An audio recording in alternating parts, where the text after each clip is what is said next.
श्री राधा वल्लभ लाल की जय। प्रेमानंदोत्पुलकित गात्रो विद्युद्वारधर कांते श्री राधा कृष्णो मनसि दधानं वंदे हम श्री हितहरिवन् शरण निरापक पद रमित सकल अशुभ शुभ नंस देत सहज निश्चल भगति सुजय जय श्री हरिवंश भक्त भक्ति भगवंत गुरु चतुर नाम बपु एक जो इनके पद वंदन करे तो नासत विघ्न राधा राधा राधा राधा राधा राधा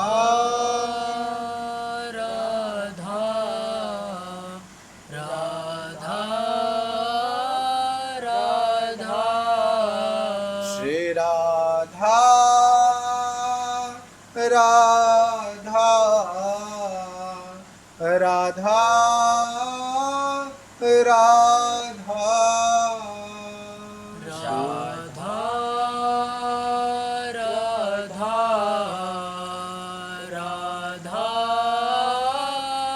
राधा श्री राधा वल्लभ लाल की जय। अखिल लोक चूड़ामणि परात्पर पार ब्रह्म परमेश्वर मेरे श्री हरि श्री लाडली जो परम सामर्थवान और साधकों के आर्त को हरण करने में परम सामर्थवान है। भक्ति भगवान की स्वरूप शक्ति की वृत्ति है। भगवान की ही तरह परम स्वतंत्र और निरपेक्ष है। कब किसके ऊपर किस प्रकार से राधा जी श्री जी महती कृपा करें, इसका परिचय हम या आप अपनी मंद बुद्धि से नहीं जान सकते। कृपा कैसे हो जाए, किस प्रकार से हो जाए, कौन ही समझ सकता है। ऐसे ही आज के चरित्र में मथुरा में रहने वाले एक महापुरुष, महापुरुष ही कहेंगे, इनका नाम था भक्त दादर रहमान जी। यह श्री जी की उपासना में परम उत्कृष्ट और परम प्रेम तत्व को, सार तत्व को, समर्पण को, आत्म भाव को श्री जी की कृपा ने इनको बहुत तेजी से खींचा और अपनी ओर ला करके उन्हें अपने में ही विलीन कर लिया। ऐसे आज भक्त दादर रहमान जी का चरित्र करते हैं। आज से लगभग 50 वर्ष पूर्व मथुरा में श्री विश्राम घाट के निकट दादर रहमान नाम का एक 15-16 वर्ष का मुसलमान भक्त रहा करता था। वह मकतब में पढ़ता था। मकतब उसे कहते हैं जो मुस्लिमों के पढ़ने वाला विद्यालय होता है। वह मकतब में पढ़ता था। बहुत शर्मीले और शांत स्वभाव का था। वह बोलता चालता कम से कम था। बड़े अदब तरीके से रहता था। छोटे बड़े सब उसे बहुत प्यार किया करते थे। उसके पिता की उस पर काफी विश्वास था। जो उनके पिताजी थे वह उस पर बहुत विश्वास करते थे कि यह हमारे धर्म को बहुत ऊंचाई तक ले जाएगा और यह हम लोग को बहुत अच्छा मुसलमान बन करके दिखाएगा। उनके पिताजी उन पर इस बात का नाज किया करते थे। एक दिन उनके आंतरिक गति में प्रश्न स्फुरित हुआ तो दादर रहमान जी अपनी माँ से प्रश्न करते हैं, अम्मी, हम लोग हिंदुओं को काफिर क्यों बुलाते हैं? हम लोग उनसे नफरत का भावना क्यों रखते हैं? हम उन्हें भूतों की पूजा करने वाला क्यों मानते हैं? अब माँ ने कहा, चुप नालायक, जानता नहीं, हम लोग काफिरों का नाम भी अपने मुंह से नहीं लेते हैं, और मुंह पर उनका नाम लेना भी हमारे लिए गुस्ताखी है। अल्लाह ताला हमें क्षमा नहीं करेंगे, हम उन काफिरों को याद करेंगे तब भी। आने दे अब्बा को, वही तेरी बातों का जवाब देंगे। ऐसा खट्टी वाणी से और तेज वाणी से कह करके अपने पुत्र दादर रहमान जी को माँ ने चुप करा दिया। अब क्या था, दादर रहमान अपने माँ बाप का एक लौटा बेटा था। उसके मुंह से ऐसा प्रश्न सुनकर माँ को चिंता होने लगी, उसके कान ही खड़े हो गए। उसने सोचा कि शायद लड़का हिंदुओं की सोहबत में पड़ गया है और उनकी सोहबत में पड़ करके बिगड़ने लग गया है। इसे तत्काल सबक ना सिखाया जाएगा अगर, तो वह कहीं बिल्कुल ही हाथ से निकल ना जाए। पति के घर में प्रवेश करते ही उसकी मां ने कहा, जानते हो आज रहमान ने क्या सलाह लिया, क्या सवाल पूछा? वह पूछता है कि हम लोग हिंदुओं को काफिर क्यों कहते हैं। अच्छा, इसकी इतनी जरूरत? यह कह करके ऊपर की ओर आंख तन्नाते हुए उनके पिताजी ने बेंत उठाई। डंडा जो होता है मोटा सा, उसको उठाया और वह सहम कर चुपचाप खड़ा रहा। बाप ने बेंत सटकाते हुए कहा, कमबख्त, तू जानता नहीं कुरान शरीफ में क्या लिखा हुआ है? जो हमारे पाक इस्लाम मजहब पर ईमान नहीं लाते और भूतों को पूजते हैं, वे काफिर हैं। कौन मुसलमान का बच्चा इस बात को नहीं जानता रे? फिर तूने यह सवाल करके क्यों दुस्साहस किया, और ऐसे सवाल करने की तूने हिम्मत ही कैसे लाई अपने अंदर? अब तुझे कुरान की आयतों पर एतबार नहीं क्या? खुदा ताला का तुझे खौफ नहीं क्या? लगता है तो काफिरों की सोहबत में पड़ गया है। उन्होंने तुझे बरगलाया है, बहकाया है। उन्होंने कुछ तुझे ज्ञान तो नहीं दिया, कुछ तुझे गलत बात तो नहीं बताई? ठहर जा, मुझे सारी सारी बात बता। ऐसा कह करके उन्होंने कहा और उन्हें खूब मारा। अंतिम में कहा, खबरदार, जो तू फिर कभी किसी काफिर का साथ किया तो। दादर ना किसी काफिर का साथ किया था और ना ही अभी तक उसे किसी ने कोई भी ज्ञान दिया था, ना किसी ने उसे बताया था कि ऐसा ऐसा इसे इसे कैसे कहते हैं। वो सहज में अपनी माँ से ऐसा प्रश्न कर रहा था, पर काफिरों के खुदा ने उस पर कुछ ऐसी मोहिनी डाल दी थी कहीं ना कहीं, तभी ना उसने प्रश्न किया, काफिरों के खुदा कौन है हमारे? श्री श्याम सुंदर नटवल नागर, और था भी किन की भूमि में? श्री जी की ही भूमि में तो उनका जन्म हुआ था। अहो भाग्य! ऐसी मोहिनी डाली श्री कृष्णचंद्र जी ने कि वह उन्हें देखे बिना नहीं रह सका। अब क्या था, ऐसा संयोग भगवान ने बना रखा था कि मकदब आते जाते रास्ते में एक हिंदुओं का मंदिर पड़ा करता था। मंदिर के भीतर राधा कृष्ण की सुंदर मन प्राण हर लेने वाली मूर्ति के बाहर से ही दर्शन हुआ करते थे।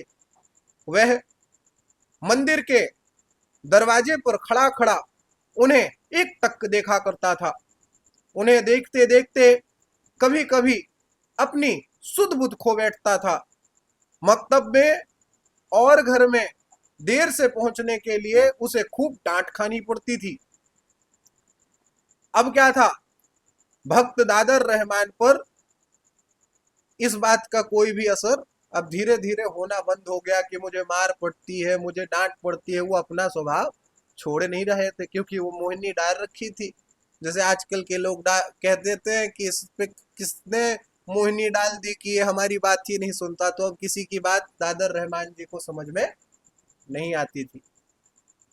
और जब तक वह दिन में एक दो बार उन्हें नहीं देख लेता था तो उसे चैन नहीं पड़ता था।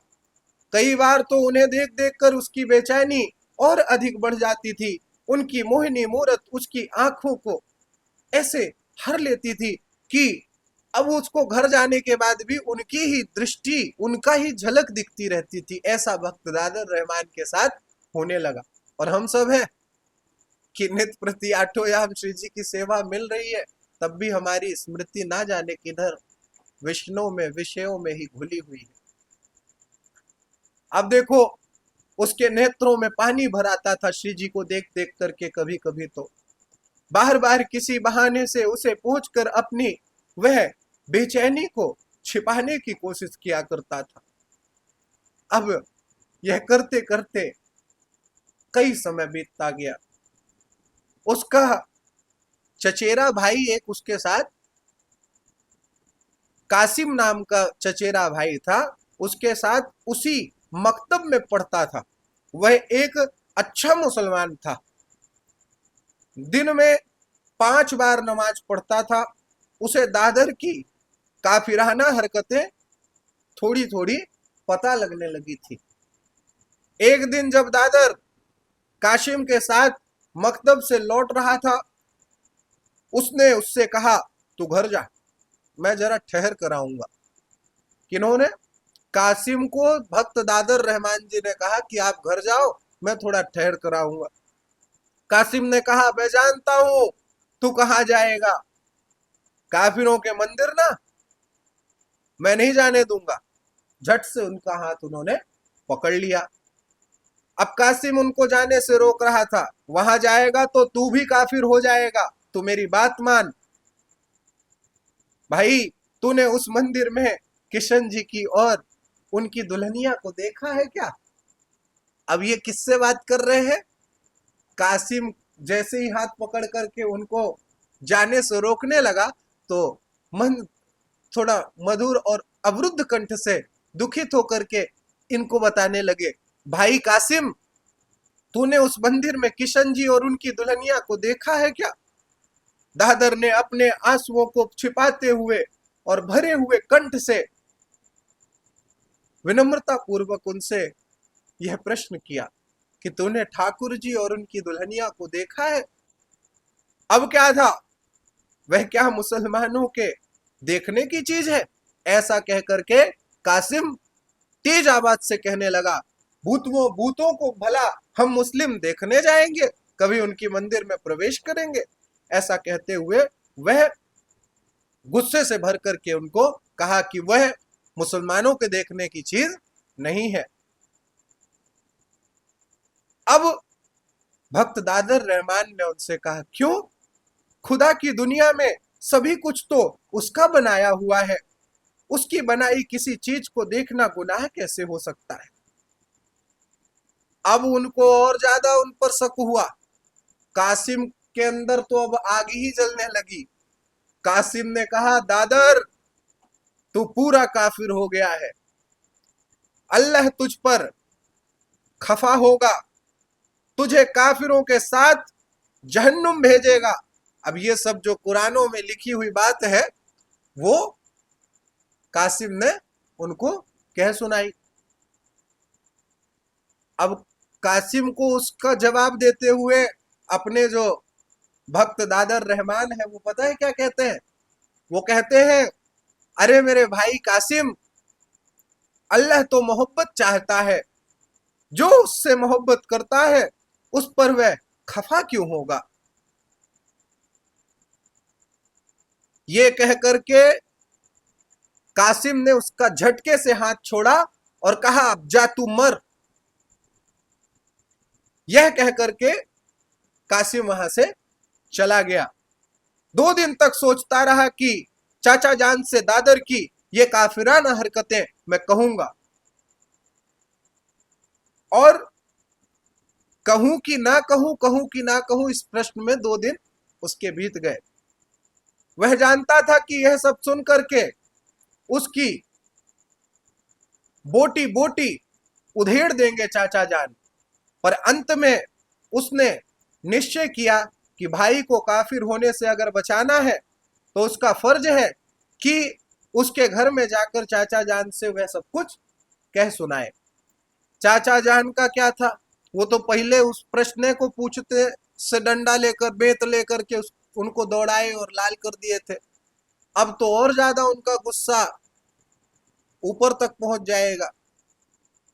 चाचा जान के पैर के नीचे से धरती एकदम खसक सी गई जैसे ही वो ये सब बात सुने। काहे कि चाचा जान तो सोचते थे कि ये मुसलमानों में सबसे अच्छा मुसलमान होकर हमें दिखाएगा। दादर सामने होता तो उसी समय उसकी सामत आ गई होती, पर वह कभी मकदब से लौटा ही नहीं था। अभी जो मकदब से वो लौटा ही नहीं था। अब क्या था, मिर्जा साहब कासिम को लेकर के उसी समय दरगाह शरीफ गए अपने मुल्ला हकीम से मिलने।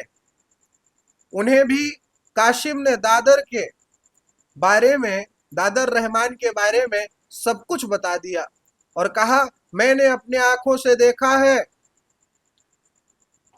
मुल्ला कासिम जी को उन्होंने बताया, कासिम ने मुल्ला हकीम को कासिम ने बताया कि मैंने अपनी आंखों से देखा है कि वह हिंदुओं के मंदिर के सामने खड़ा होकर के उनके देवताओं को देखता रहता है, उसे देख देख कर रोता रहता है और ना जाने क्या क्या कहता रहता है उनको देख देख करके, जिसे वह अपने आप ही सुन सकता है। कहे कि हमने 2-4 बार वहां पे पीछे खड़े होकर के समझा तो हमारे बस के बाहर था वो। आहा, यह बात सुनकर मुल्ला साहब की हल्क गुम हो गई। वे और क्या कहते, बोले जरूर काफिर पंडितों के लड़कों ने उसे यह सीख दी होगी, आप उस पर निगाह रखिए, काफिरों से मत मिलने दीजिए। मैं अभी फारूक सिहार से इसके बारे में और मशवरा करता हूं। जो और बड़े मुस्लिम थे उनसे मशवरा करने के लिए उन्होंने बात कही।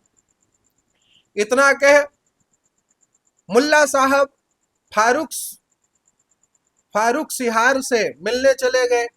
मिर्जा साहब घर लौट आए, देखा कि दादर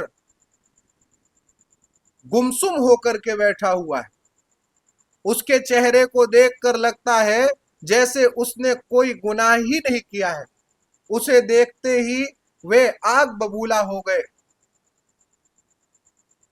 और काफिराना सीख देता है, तुझे कौन काफिराना सीख देता है, ऐसा कह करके उन पर गुस्सा दिखाने लगे।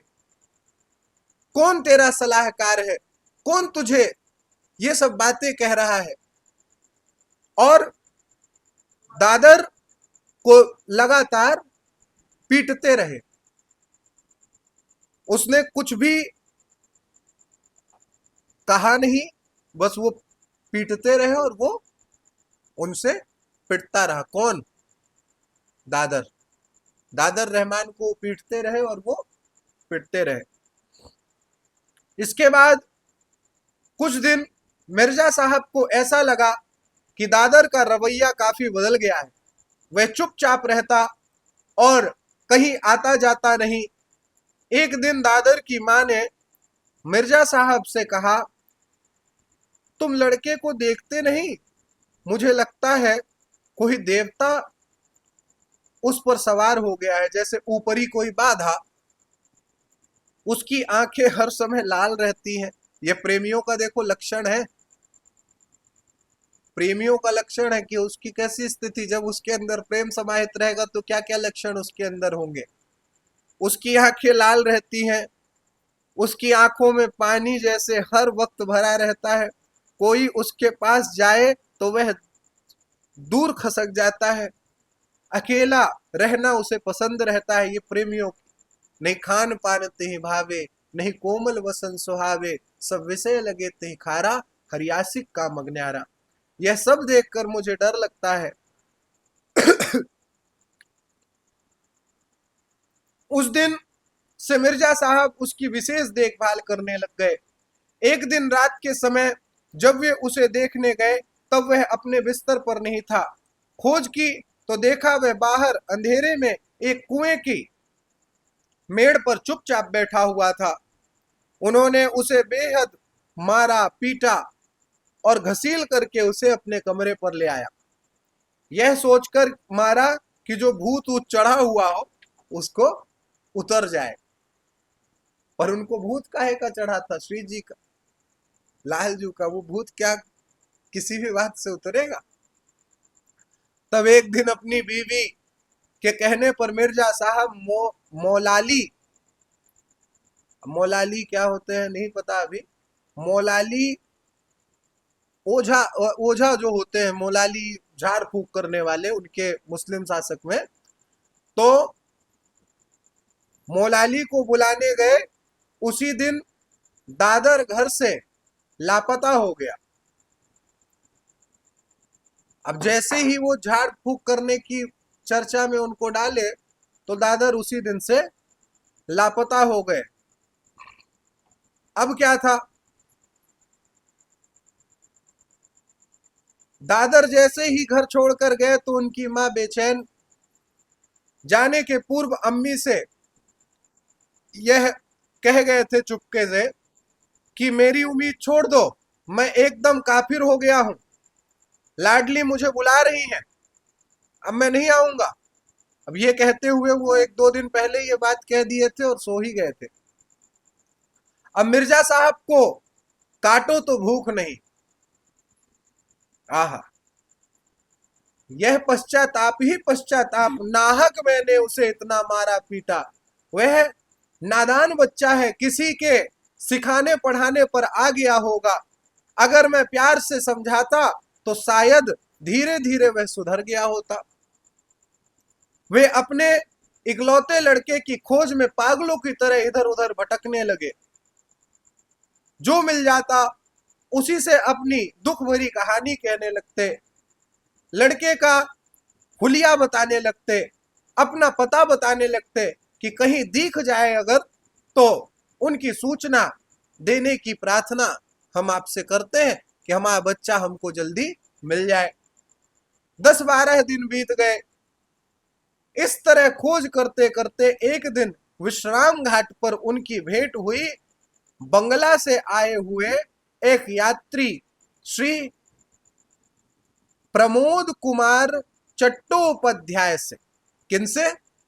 श्री प्रमोद कुमार चट्टोपाध्याय। उन्हें भी एक तरफ ले जाकर उन्होंने अपने लड़के की सारी बात कही। वे उनकी स्थिति का सही मूल्यांकन कर उनकी कुछ सहायता करें, इस उद्देश्य से यह और कहा कि देखिए हम लोग मुसलमान हैं और बादशाह की जात हैं। शाह आलम के आलम में दिल्ली में हमारा बड़ा रौब दाव रहा है। एक वक्त सारा हिंदुस्तान हमारे हुक्म पर चलता था। डफरीन लाट से जागीर लेकर हम लोग आगरे में बस गए। ये अपना उन्होंने पूर्व प्रसंग बताया और कागजों में यह सब कुछ छिपे हुए हरफों में दर्ज है। हमारा मजहब दुनिया से अच्छा है। जितने भी भूतों को पूजने वाले हिंदू हैं उनसे अच्छा हमारा मजहब है। वो चट्टोपाध्याय जी से, प्रमोद कुमार चट्टोपाध्याय जी से यह सब बात वृत्तांत पूर्वक कहने लगे। एक दिन सारी दुनिया को इसे कबूल करना ही होगा। हिंदू हमारे लिए काफिर है। कुरान शरीफ में लिखा है कि वे कभी बहिशत में कदम नहीं रख सकते। ये बहिष्त जानते हो क्या होता है? जहां पे वो उनका हेवन है, हेवन किसको कहते हैं? स्वर्ग। हाँ, उनका जो स्वर्ग है, उनकी भाषा में उसको जो कह रहे हो, तो ये हमारे मजहब में, हमारे दुनिया में कदम नहीं रख सकते हैं। मतलब कुल मिला के ये काफिर है, उन्हें तो जहन्नुम में ही जाना पड़ेगा, यानी उन्हें नरक में जाना पड़ेगा हिंदुओं को। तो बताइए हम यह कब बर्दाश्त कर सकेंगे कि हमारा अपना लड़का काफिर हो जाए? क्योंकि काफिर तो जाए सबके सब किस क्या कहाँ जाते हैं इनकी भाषा अनुसार? जहन्नुम। ठीक है, हमारा अपना लड़का कैसे ये काफिर हो जाए, हम कैसे बर्दाश्त करेंगे? चट्टोपाध्याय महाशय से मिर्जा साहब ने अपनी सारी दास्तान कही और उनकी बातें सुन सुन करके उन्हें मन ही मन जितना उन पर क्रोध आ रहा था, उतना ही दादर रहमान पर तरस आ रहा था। उनसे तो उन्होंने किसी प्रकार पीछा छुड़ा लिया, झाड़ लिया पल्ला, पर दादर रहमान की मूर्ति उनके मन मंदिर में जाकर के बैठ गई। उन्हें विश्राम घाट में स्नान कर वृंदावन जाना था। वृंदावन के रास्ते में वे बराबर उसी के विषय में चिंता करने लगे, सोचते रहे कि वह उन्हें कहीं दिख जाए तो उससे बहुत सी बातें करें और उसके दर्शन कर अपने आप को धन्य करें। यह चट्टोपाध्याय जी भावना करते हुए वृंदावन की यात्रा तय कर रहे थे। अब वृंदावनेश्वरी ने उनकी मनोकामना पूर्ण की। वृंदावन जाकर उन्होंने यमुना तट पर जो देखा उसे सुनिए। उनके अपने ही शब्दों में यह वो खुद बता रहे हैं। वर्ष 39 29 संख्या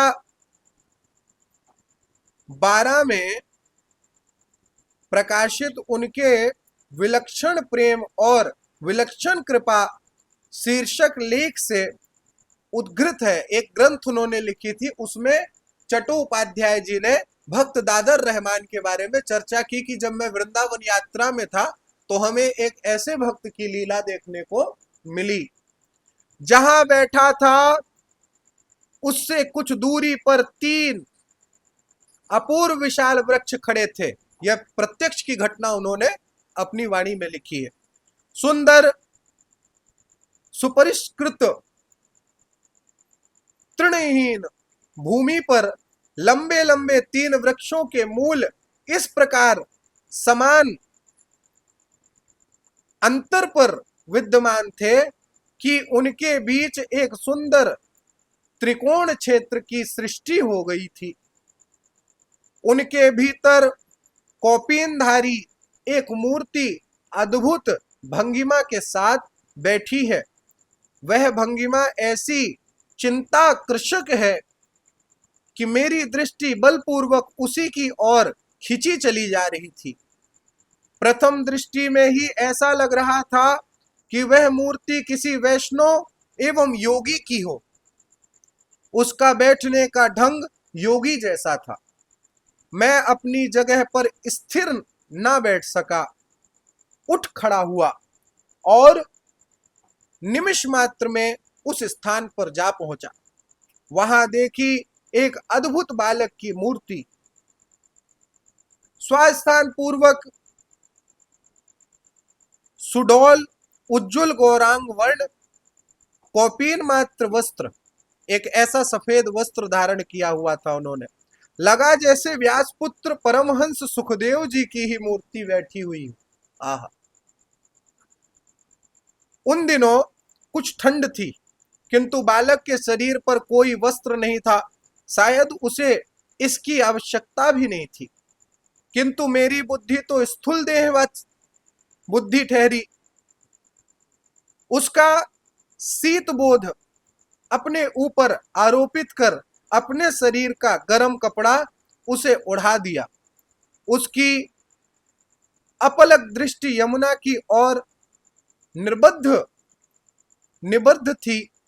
मुंह में कोई शब्द ना था। इसी समय एक ब्रजवासिनी घाघरा चोली ओढ़ती हुई, सब कुछ नीले रंग का धारण की हुई थी, और वहां पर आकर के खड़ी हो गई, उपस्थित हो गई। उसके एक हाथ में एक थाल कपड़े से ढकी हुई थी। निश्चय ही उसमें कुछ खाद्य पदार्थ था। दूसरे हाथ में एक साफ झकझक करते हुए लोटे में कुछ पेय था। दूध था कि जल था, ये इसमें उनको नहीं दिख रहा है, पर पेय पदार्थ था। अति कमनीय था उनका मुखमंडल। अपूर्व भावभंगी के साथ खड़ी होकर के उसने धीरे धीरे हाथ की चीजें उस किशोर के सामने रख दी। वह बोली, दुलाल, मेरे अब कुछ खाए ले, मैं तुझे खिलाकर घर जाऊंगी। फिर वहां का काम समाप्त कर संध्या समय पुनः यहां आऊंगी और तुझे वहां ले चलूंगी। आहा, यह सब मधुर ब्रज भाषा में कहकर वह उनके मुख की ओर स्नेह भरी आंखों से देखने लगी। मैं वहां एक अपरिचित व्यक्ति भी उपस्थित हूं, इस और उनका बिल्कुल ध्यान नहीं था। मानो उनके सामने उस किशोर के सिवा और कोई ना हो।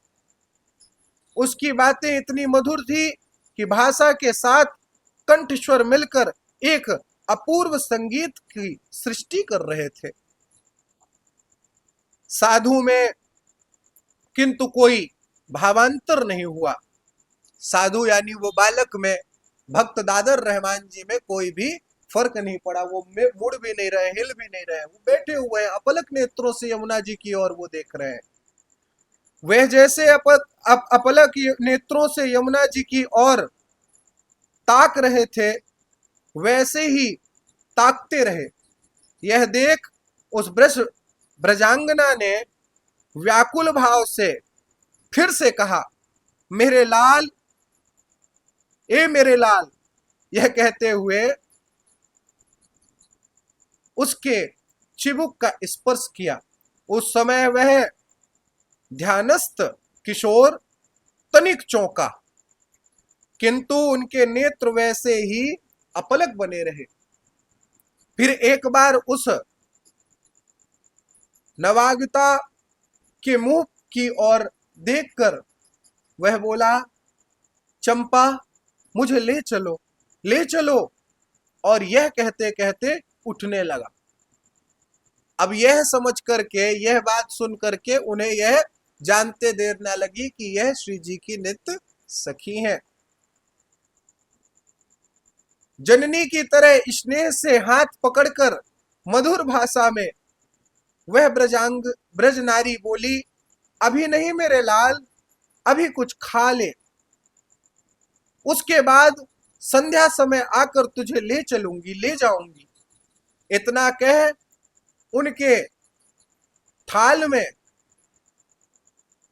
उन्होंने थाल में से एक ग्रास उठा करके उनके मुंह में डाल दिया। दो एक ग्रास ही होकर यमुना के चाटुवर्ती वन की ओर देखने लगा। तब मेरी ओर ताक कर वह ब्रजवाला कितनी विनती भरे करुण स्वर से बोली, बाबा, तुम यहां अभी कुछ देर रह सकोगे क्या? या तू ये कह रही थी कि रह सकोगे ना तुम कुछ देर इस जगह में?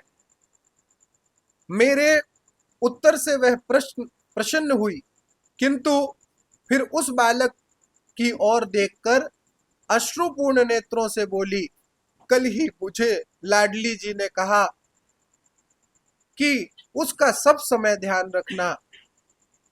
आह, और लाडली जू ने यह कहा कि उनका हर समय ध्यान चलता रहता है, होश नहीं रहता। उसे खिला दो कुछ, नहीं तो उसका शरीर नहीं टिकेगा। 10-12 दिन से कुछ नहीं खाया इन्होंने, थोड़ा सा दूध बस। आह, इससे क्या शरीर रह सकता है भला। उसके बाद चकित हिरणी की तरह घूम करके उसने किशोर को देखा, कहा क्या करूं। अच्छा मेरे गोपाल, तू यही रह, मैं घर जाती हूं। तुझे अभी घर का काम मुझे अभी घर का काम करना है, और साँझ को आकर के तुझे मैं ले चलूंगी। किशोर निर्वाक समाहित चित्त अपने आसन पर बैठा रहा। ब्रजवासिनी का अंतर ध्यान भी कुछ विचित्र सा था। जब मैं ध्यान मग्न उस योग मूर्ति की ओर देख रहा था, तब उस बालक के द्वारा कुछ चेष्टा हुई। जड़ा मुड़कर उसे एक हाथ में लोटा और दूसरे में थाल लेकर जाते हुए देखा। उनके बाद वह आगे बढ़ते बढ़ते ना जाने कहां विलीन हो गई, यह नहीं समझ में आया। वहां कोई पेड़ अथवा और किसी प्रकार की आड़ नहीं थी, यह मुझे पूर्ण स्मरण है। लड़की का आना जाना और इस थोड़े समय के लिए रहना, इस सब के भीतर जो कुछ देखा, उस उससे लगा कि वृंदावन के यमुना तट पर किशोर वैरागी को केंद्र करके एक महान आनंद में अपार्थिव खेल चल रहा है। अब सांझ होने को आ गई। यमुना तीर पर खूब हवा चल रही है, परंतु योगी की ओर देखने पर ऐसा लगता था मानो आकाश बताश का कुछ भी कार्य उसे दृष्टिगोचर नहीं था। मेरी बात करने की प्रबल इच्छा हो रही थी। मैं हरि हरि शब्द का इस तरह उच्चारण करने लगा कि वह सुन ले। मेरी मनोवांछा पूर्ण हुई। उसने मेरी ओर देखा। मैंने कहा, बाबा जी तुम्हें क्या कष्ट है? वह धीरे से बोला, कष्ट कष्ट कुछ नहीं है। मैं वृंदावन में हूं, मथुरा में था तब माँ बाप सब कितना मारते थे, पर अब कितनी मेहरबानी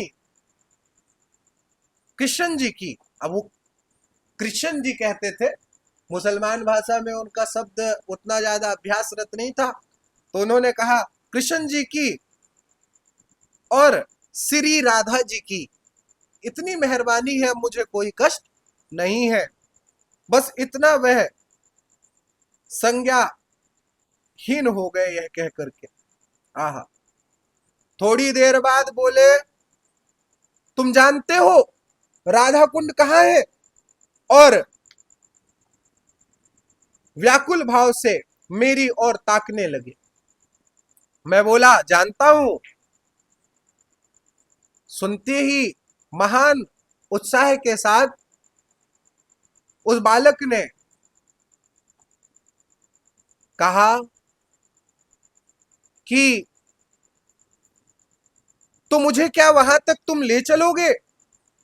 फिर ना जाने क्या उसके मन में आया, कुछ सोचने जैसा भाव बनाकर तुरंत बोला, ना ना ना ना, वहां तो तुम जा ही नहीं सकते। ब्रजरानी की दया के बिना वहां कोई जा ही नहीं सकता। मुझे चंपा सखी ही ले जाएंगी। फिर थोड़ा रुककर धीरे धीरे अति मृदु स्वर से कहा, पर उनके आने में अभी बहुत देर है। वह तो संध्या में, अब देखो संध्या हो चुकी थी, तब भी उनकी व्याकुलता देखो जाने की। राधा कुंड की कुछ बात सुनाओगे क्या मुझे?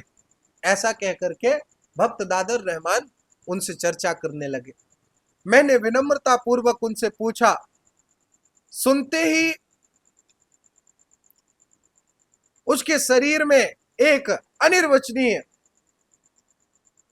सिहरन की तरंग खेल गई। उसके चेहरे पर एक दिव्य ज्योति फूट पड़ी और वह बोला, क्या करूं? वहां का आसमान मोहब्बत से भरा है, मोहब्बत की ही हवा चलती है। वहां क्या कुछ कहने की बात है साधु जी? वहां सखा सखी इस तरह मिलजुल करके घूमने फिरने के लिए खड़े रहते हैं, मानो आनंद से नाचते हो।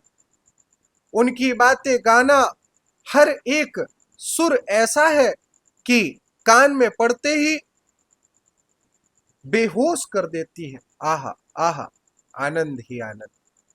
इसी समय यह चर्चा चल ही रही थी कि चंपा पुनः से आ गई। उसका रूप देखकर मैं स्तंभित हो गया।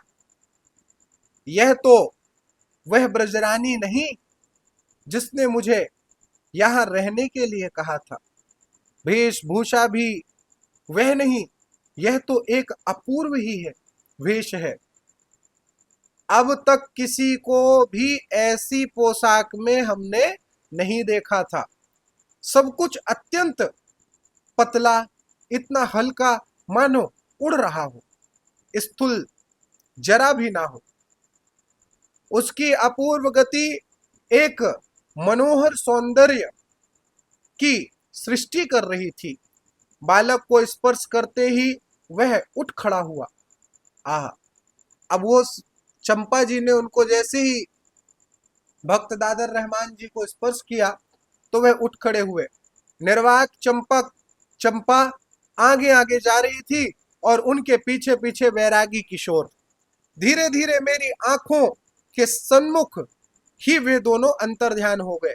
एक विलक्षण अक्षत्र भाव से जड़ीभूत होकर मैं बहुत देर तक वहां बैठा रहा और ये सोचता रहा कि क्या आनंद है। ऐसे ही उनका आज भी राधा कुंड में उनके नाम अंकित है। उन महापुरुष के सब अपूर्व अपूर्ण। उसके बाद उनकी निकुंज की लीला शुरुआत। अब वो बाहरी देह का लय हो गया, समाप्त हो गया। अब वो आज भी निकुंज में है। अब उन दादर रहमान जी से हम याचना करें कि हमें भी श्री जी के प्रति प्रेम हो, हमें भी श्री जी के प्रति समर्पण की, आपकी तरह समर्पण की भावना स्फुरित हो। हम भी उनसे मिलने के लिए ऐसे ही व्याकुल हो, ऐसी याचना करें। भक्त दादर रहमान की जय। श्री राधा वल्लभ लाल की, श्री लाडली जू की, श्री सद्गुरुदेव भगवान की जय। जय श्री